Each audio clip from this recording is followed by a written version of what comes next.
Welcome back to the panel discussion, Pillars of Modernization in Government, sponsored by Insight Public Sector on federalnewsradio.com and 1500 AM. I'm your host, Jason Miller. My guests today are Dave Bennett, the Chief Information Officer at the Defense Information Systems Agency, Harrell Watkins, the Chief Operating Officer and the Director of the Office of Technology Operations and Planning at the Environmental Protection Agency, Bill Zielinski, the Director of Strategic Programs at the General Services Administration, Randall Conway, the Principal Director to the Deputy CIO for Information Enterprise at the Department of Defense, and Prince Anand, the Director of Federal at Insight Public Sector. Before break, we were talking a lot about cloud. Where does cloud fit in? And there's the public, the private, the hybrid versions. Dave, at the very end of that discussion, Prince brought up something interesting. It's not a lift and shift. It's not a rip and read, we say in the news business. Talk a little bit about, from DISA's perspective, how are you guys helping Randall and others within the defense agencies and services make sure that they're just not lifting and shifting? Cloud's a really good thing. It's a tool that's in your kit bag, and you need to take advantage of it where it's appropriate. But you got to go into it eyes wide open. The reality is moving to the cloud puts a huge burden on the application owner. And many times I don't think the application owner thinks about it from that perspective, but they have to really understand their application and what back-end services they're leveraging from the environment, et cetera, so that as they move to the cloud, they're moving everything they need to be effective. Otherwise, you're just doing lots of long-haul computing, if you will, across the globe, if you will, which doesn't really help anybody. So I guess my comment I was really wanting to add is, to Prince's point, is you got to go in with eyes wide open. It's not a panacea. There's work that has to be done to make it effective, and it's not just a cost reduction scenario. And if you really want to gain the benefits of cloud, you got to look at it not only monetarily but performance as well as architecturally, if you will, to make sure you're bringing everything you need to be successful. Let me turn to Harrell for a second on EPA's effort around cloud. I've talked to your CIO several times, Ann Duncan, regarding this effort.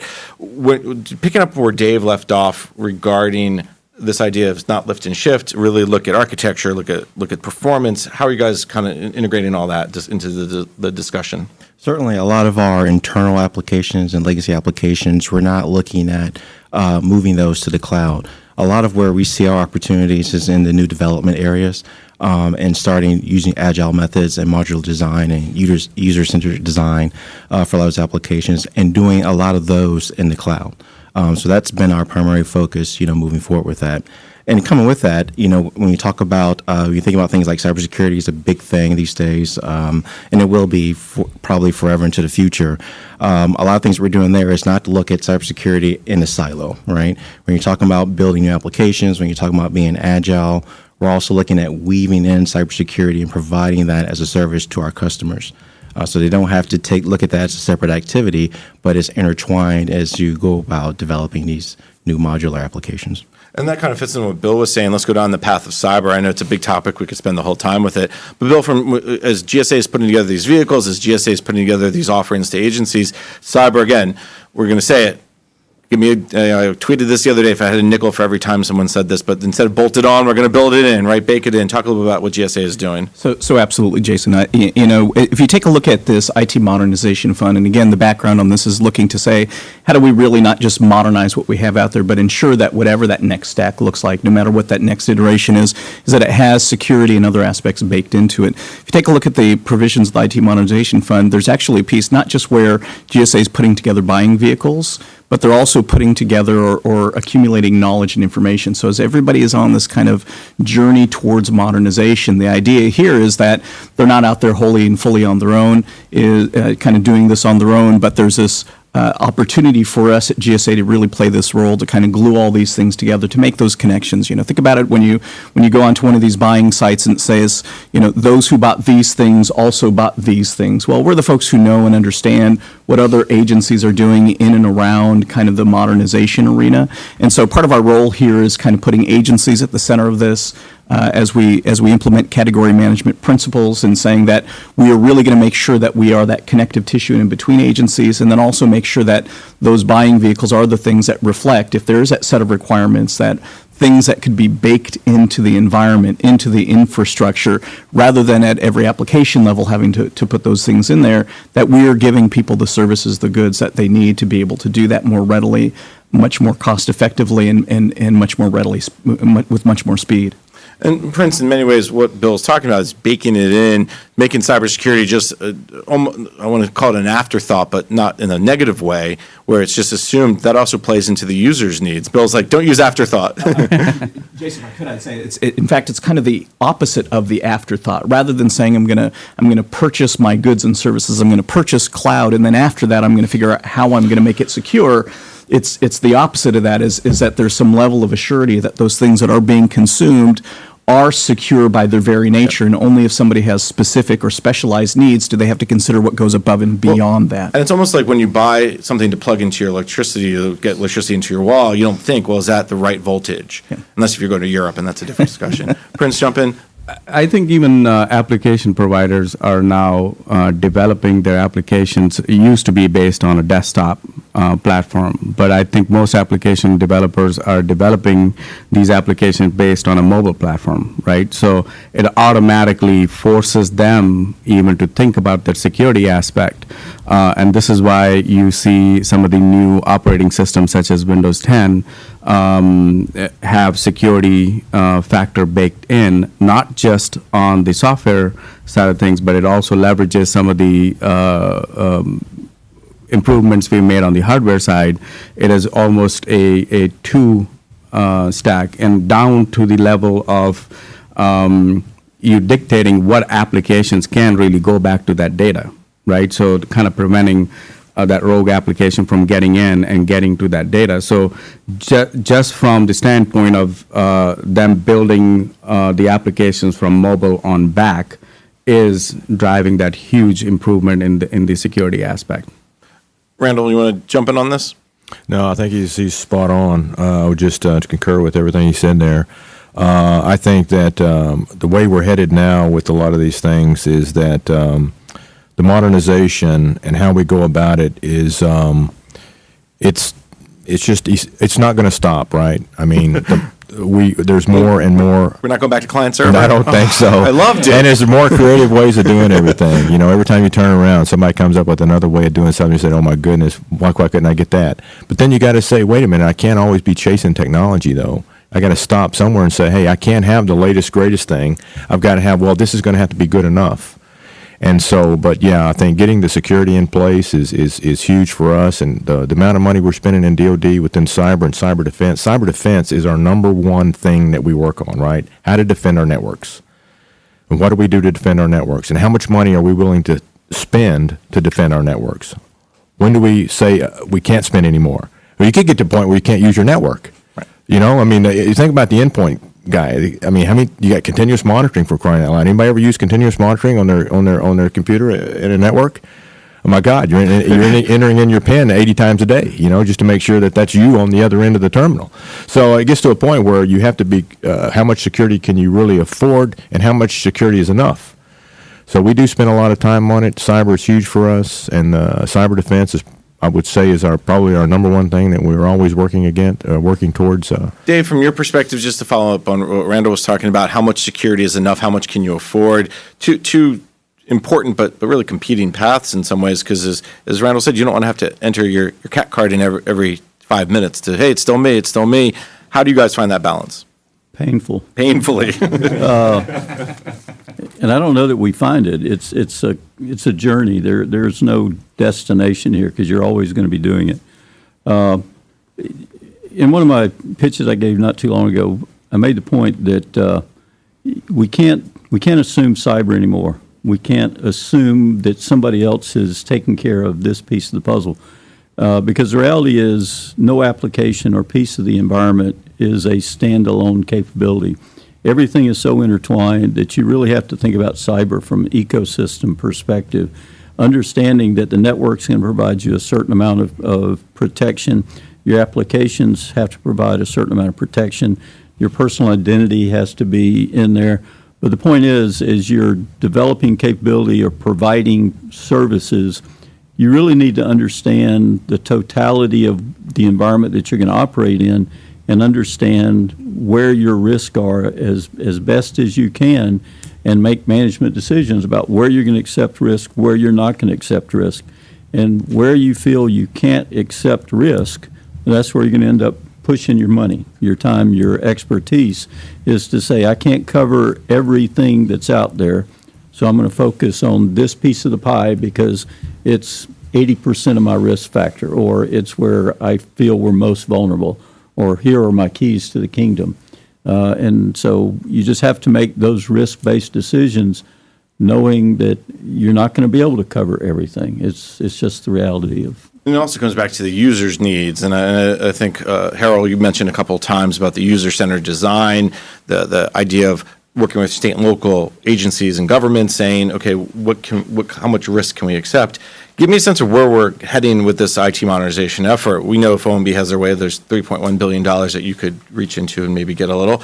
But even if they don't get that money, you're still going to have to modernize. So give me a sense of where EPA is heading, where you're going to be in 2, 3, 4 years.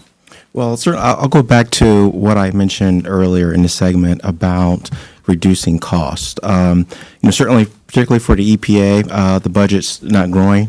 For my particular agency, it at best is going to stay flat or probably decline some in the coming years. So what we have to do is look for ways of obviously getting some of that seed funding from OMB would be critical, but also you have to look for innovative ways of reducing your IT spend on particularly commodity type things. And so I talked about leveraging the cloud, but also when you talk about user-centered design and just focusing things on the user, one of the things that we have, and you talked about Ann Duncan a few times, that we're going through a reorg. And one of the things that Ann set forth in that reorg is to focus on a couple things. One is being the customer experience, right, is a key thing, and that focuses directly on the user experience for that. Also, digital services, right? So you talk about agile, you talk about cloud. It's a big focus on that. But more importantly to that, which is a kind of a complementary activity, is also how you look at IT governance. You have to be more agile, you have to be flexible, and you have to be rapid in how you make decisions and be prepared to change those decisions down the road, particularly when you talk about the rapid changes in technology. And so all of those things are what we're looking for in the future as it pertains to IT modernization. Dave, let me turn to you for just this perspective. What path are you heading when it comes to IT modernization? I've got about 3 areas, really. One, from a network perspective, I've got to make sure I've got a fully robust and resilient network that supports the growing demand for video and other environments that are used down at the tactical level, and understanding the core it gets further and further to the tactical edge. So how do I make it resilient and robust? Reducing cost is an integral part of everything we're doing. Everywhere we look across the agency, we're trying to come up with ways to reduce cost of services we provide, or just the cost of what it takes to operate in the environment. And then thirdly, mobility is key to where we're going, and identity management from a mobility perspective is going to be central to what we're trying to do. And how do we make our capabilities available on a mobile platform? We turn to Bill Zielinski from GSA. I'm going to turn it on you a little bit. And we know GSA provides a lot of these services. What type of advice, what type of, if you will, what should other agencies keep in mind? What's your advice to your panelists when it comes to go down this path of modernization? Great, thanks, Jason. And what I'll say here is that everybody's kind of on this journey towards modernization, and there's going to be policy directives that come out that ask agencies to really put those plans in place, formalize those strategies. We at GSA have really moved to category management principles, where we're really putting agency and agency mission accomplishment at the center of the conversations. What are the best practices? What are others doing in this kind of space? What are the sorts of vehicles that are already in place that can, one, help speed the delivery of what you're trying to get done, save costs for you, and also improve that effectiveness? So really that advice there is we're really pushing to center ourselves around this IT modernization fund and what it's going to help to take agencies get there. So it's worth that conversation to really sit down with us have that conversation about what you're trying to get done and see if there's some things that we could put in front of you that will help you get there, regardless as to whether you consume those services and goods through GSA or not. We can certainly provide some information that you might not be aware of kind of prior to your journey. Randall Conway from DOD. We heard from Dave Bennett a little bit. What's your take on this modernization path? I would say my soundbite would be enterprise solutions. That's what we really, really want, enterprise solutions. We think that that is the only way we're going to chase this technology, and it's the only way we're going to be able to afford it. The days of having everyone have their own little option, their own little contract, their own little licensing agreement, though we can't work that way anymore.